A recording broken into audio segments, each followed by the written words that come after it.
Goeiedag.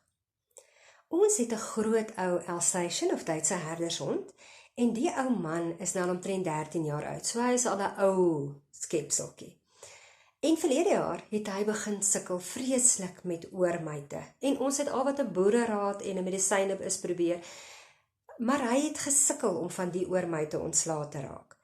Nou, julle wat honde ken, weet dat 'n ou wat iets het wat kriewel in sy oor, skud sy kop om van die irritasie ontslae te raak.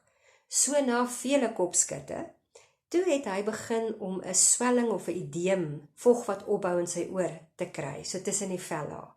En toe sit hy met een oor op en een oor af. Nou, jy kan net dink, vir 'n ou groot trotse Duitse herdershond is een oor op en een oor af nie 'n mooi gesig nie. So nadat die myte toe nou uitgesorteer is, het ons hom veearts toegevat.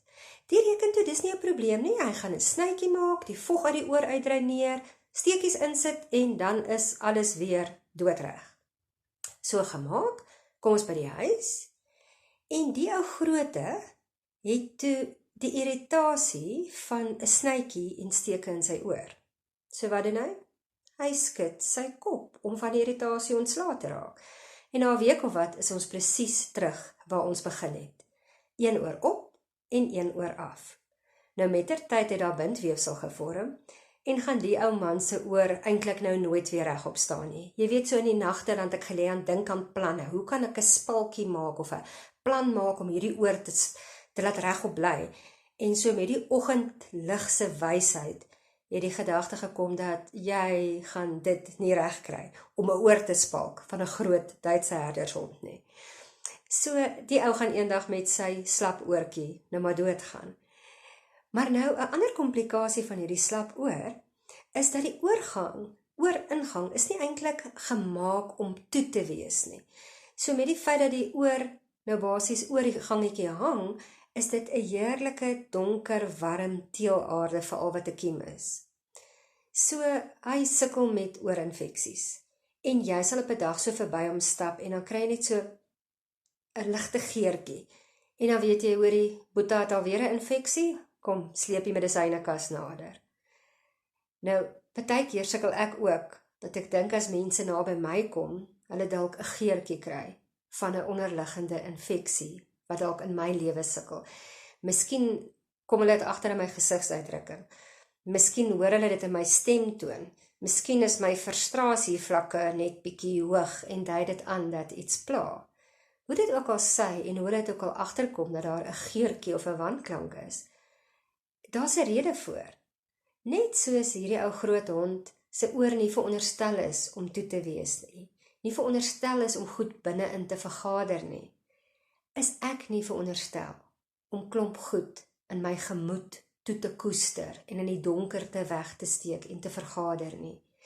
En as ek dit doen, gaan dit lei daartoe dat ek 'n onderliggende infeksie kry of 'n geneigtheid tot 'n infeksie. En weet jy, dit kan enigiets wees. Dit kan 'n korttermyn ding wees. Dit kan wees dat die hond vanoggend die kat amper doodgebyt het. Dit kan wees dat iemand 3 jaar terug by my geld gesteel het of 'n keer 'n klein geld gewees het. Dit kan wees dat my beste maatjie in die kleuterskool my gunsteling teddy gesteel het.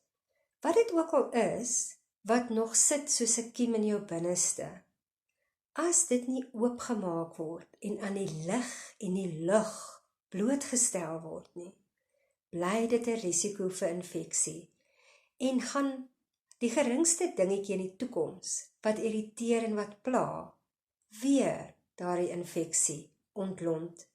En gaan jy weer sit met 'n wanklank, met 'n geurtjie, wat ander mense ongelukkig agterkom. Nou weet jy, elkeen van ons is volwassenes. So, jy kan gaan dink wat dit is en vir die Here vra om jou te wys. En dan sit jou keuse wat jy verder daarmee maak. Gaan jy dit aanhou koester of gaan jy dit blootstel aan die lig en dit 'n geleentheid gee om verwyder te word deur ons groot geneesheer, sodat jy nooit weer hoef te sit met daai selfe wanklank, daai selfe onaangename geurtjie nie. Sterkte vir die diagnose en vir die behandeling. Mooi loop.